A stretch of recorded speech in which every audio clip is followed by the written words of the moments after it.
Having an entrepreneur mindset is not for everybody. You see a lot of social media and they're showing the success story, which is the overnight success.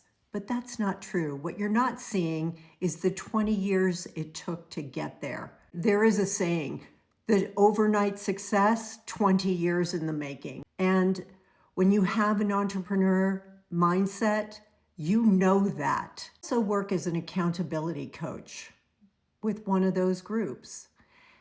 One of the top questions I get when a member joins that community is, what's the fastest, easiest way to get my first deal? That's the kind of person I know will never be successful.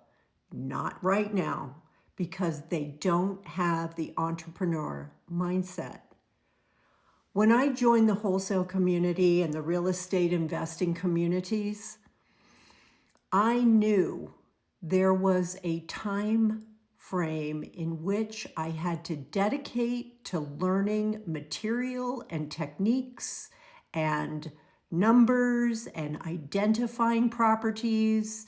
That comes with the 30 plus years that I've been an entrepreneur. I know there is no such thing as a get rich quick unless you win the lottery. And if you look at the odds, get back to me on that. There's also another saying, the 80% rule. 80% of the people will never be successful because they don't put in the effort and make the sacrifices that it takes to be successful as an entrepreneur. That is an entrepreneur mindset. And by the way, I don't think it's 80-20 anymore. I think it's more like the 95-5. It's funny because people always diss Gen Z, and I happen to be in these communities and work with a lot of Gen Z, and I think they're brilliant. But again, back to the 95-5. 95% of these people at any age are not going to put in the effort. I believe that the people that make the millions deserve it because they made the sacrifices that you didn't see. What you saw was the overnight success. You didn't see the sleepless nights. You didn't see working on the weekends. Here it is, Memorial Day. I'm working.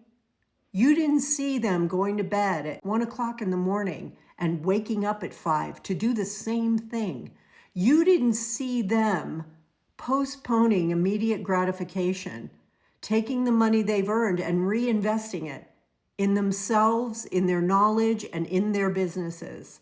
That's an entrepreneurial mindset. Want to know the quickest, fastest way to a deal? Don't waste my time. Don't waste your time. You're paying $25, $20 a month. You're probably paying $10,000 for courses. Do yourself a favor, save it. Save your money. Go buy your Starbucks because you don't have what it takes. And I'll tell you another thing. Not everybody deserves to be rich. Everybody has the opportunity in this country, at least for now, but you don't deserve it just by being born. You have the opportunity. So you decide. That's the great thing. You get to decide what kind of mindset you have. You either have an entrepreneurial mindset or you don't, and that's okay. You don't have to have one. Hey, we have to hire somebody. You may have an employee mindset, and that's okay. I'm not discounting those hard workers that go out there and work for a job. But being an entrepreneur, having an entrepreneur mindset means that you have a tolerance for a lot of uncertainty, and not everybody has that. So, guys, know who you are before you start diving into whether you have an entrepreneur mindset. And if you don't, save your 20, save your $25 a month, save your $10,000 for coaching. It's not worth it.